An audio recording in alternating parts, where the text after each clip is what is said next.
cleanup this morning. This is video that came from Jack Weaver in Grand Junction. Closer to the Denver metro area, 9 News meteorologist Corey Reppenhagen caught what appears to be a land spout near Milliken Thursday. This was while parts of Weld County were under a tornado warning. And this is what parts of the high country dealt with last night. This is at Loveland Ski Area where the rain made for some slick conditions on the roads up there. Want to give you a live look outside right now where things are definitely a lot calmer. They're in the high country, also at the airport where we went from around 800 delays last night to just a handful, about 25 so far this morning. So things clearing up there as well.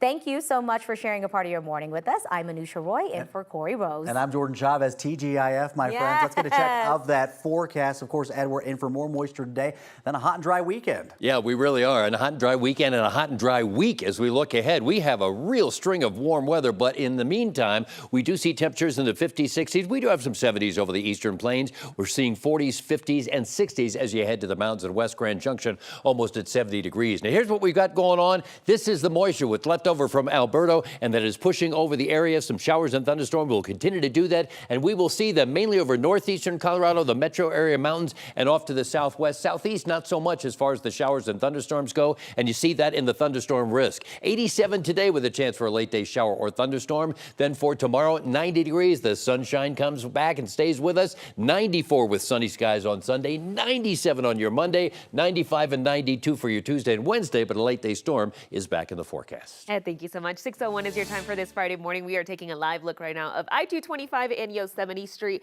Right now, traffic there flowing nicely. So I do want to give you those drive times and we can switch things over to our main map. So that's going to be a 10-minute drive from I-70 into I-25 if you're taking I-225 this morning. You can see those speed times are coming in at 68 miles per hour. Overall, no crashes to report, no major delays, but I do want to zoom in right near Commerce City. So if you're taking 88th, 96th Avenue in Commerce City, taking 76, that's where we're seeing a bit of a slowdown for about mile, 2 mile delay. That's because of some overnight road work. You can see those speed times right now. It's going to be a 13-minute drive, but in that area, those speed times are coming in right now at 16 miles per hour. All right, Brianna, thank you. Right now, Arvada police hope that you can help them find 3 missing kids. They are looking for 13-year-old Infinity, 10-year-old Craig, and 7-year-old Damien. These are the clothes that they were last seen in around 1 o'clock yesterday afternoon at Terrace Park off West 53rd Avenue. Police say that the kids are not familiar with Arvada and may have wandered off. If you see them, you're asked to call 911. A woman who had been missing for a week out of Greeley has been found dead. Her body was discovered inside a car underwater at a quarry in Fort Lupton area. This comes after Greeley police issued a missing person alert for Leslie Vicente.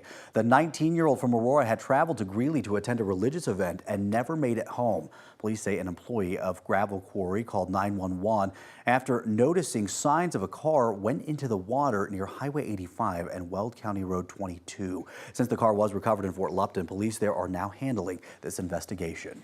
Today, a man accused of murder in a road rage case will be heading to court even as efforts continue to get the last charge against him dropped. This goes back to a shooting from June of last year along I-25 near 8th Avenue. Stefan Long told police that Damon and Blake Lucas cut him off, approached his car, and then started hitting it and him. Long says that he shot the two in self-defense. One murder charge was dropped last fall. The Denver Justice Project has been working for months to get the second one dropped as well. Back in May, it delivered more than 500 letters to Denver's district attorney urging her to drop it. Long's hearing today is for a judge to hear motions, starts at 11 o'clock this morning. We also reached out to the DA's office to ask whether they have considered dropping that final murder charge. Their only response was that the case is still scheduled for trial in November. Gray wolves are back and breeding. CPW has confirmed that the first wolf pup birth since the state brought wolves back to our state on voters' orders in December. Now, this is not that pup. It's a stock photo provided by CPW. It confirmed that the wolf pup was in Grand County this week. CPW says it's possible there's more than one. Wolf litters commonly consist of 4 to 6 pups. And because 2 wolves have successfully bred, they are now officially considered a pack, and they're calling this pack the Copper Creek Pack. New this morning, new firefighting foam will keep South Metro Fire Rescue firefighters safer as they work to protect you. This is a really big change that's been in the work for years now. Yeah, that's right. 9 News reporter Lauren Scafidi joins us in studio this morning. Lauren, the department knew it needed a revamp, and it's pretty costly. Yeah, and they say it's worth it. A few years ago, crews at South Metro Fire realized there were cancer-causing ingredients in that old foam they were using. The problem was there was no alternative, so they just kept on using it. The department department teamed up with Centennial Airport and looked to larger airports like Dallas-Fort Worth for inspiration.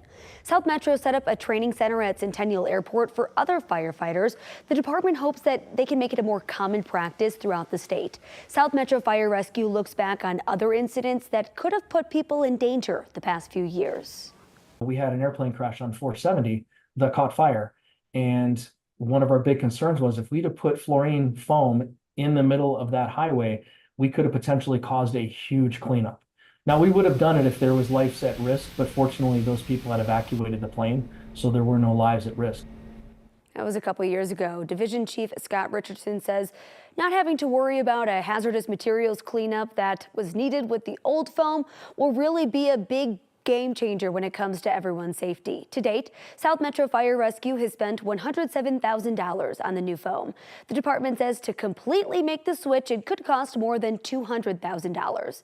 Live in the studio, Lawrence Gaffiti, 9 News. This is a really big change because South Metro was at the helm of really changing their cancer prevention and their culture within their departments, and this was a big hurdle. So that is going to be welcome news. Thanks so much, Lauren. We appreciate it. It is now 6:06 on your Friday morning, and state legislators investigating an ethics complaint against one of their own don't have to wonder what Democratic Senator Faith Winter did. They can watch newly released body camera video.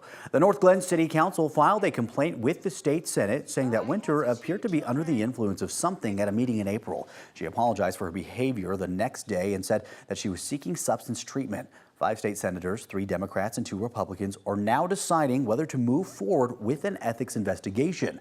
As part of that, they received surveillance video of Winter's arrival at that April meeting as she parked in a fire zone. They also received police body camera video that shows her interaction with North Glen Police Chief Jim May. What I want to do is give you an opportunity to call someone to come get you. Sure. And make sure you get home safely. Sure. Okay. Last thing I want to do is you drive off and you hurt somebody or hurt somebody else. Okay? Sure. I'm not going to make you blow into anything. I'm just, okay? I'm worried about you right now. That's why I stopped, because I mean, you took some blows tonight. A spokesman for North Glen Police say that they did not give her preferential treatment for several reasons. The meeting was more than a couple hours long, and they had not seen her drive, so there was no probable cause to do any kind of testing. Now to a deepening debate over the Colorado Springs skyline. In recent decades, we've been watching it transform. Now, though, some want to hit the brakes on development downtown and then put a cap on the height of buildings. Colorado Springs Councilman Dave Donaldson wants to give residents the opportunity to settle that matter this November. Should developers downtown go from having no limit on how high they can build to instead a cap of 250 feet? The councilman is adamant that the new developments downtown, such as proposed 36-story apartment high-rise, do not belong there. They don't want Colorado Springs to become like Denver. We've had more than 5,400 citizens sign an online petition. Donaldson is urging City Council to make it a ballot measure in November, but the city's Chamber of Commerce says it is not City Council's job to create ballot measures seeking to change building codes.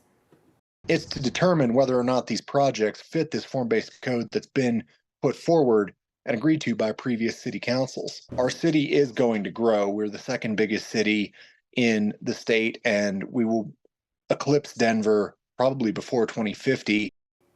So it is interesting that prior to 2009, there was a height restriction in place, but Donaldson says it was quietly repealed that same year without any input from the public. He hopes Monday he can convince his fellow councilors to give residents their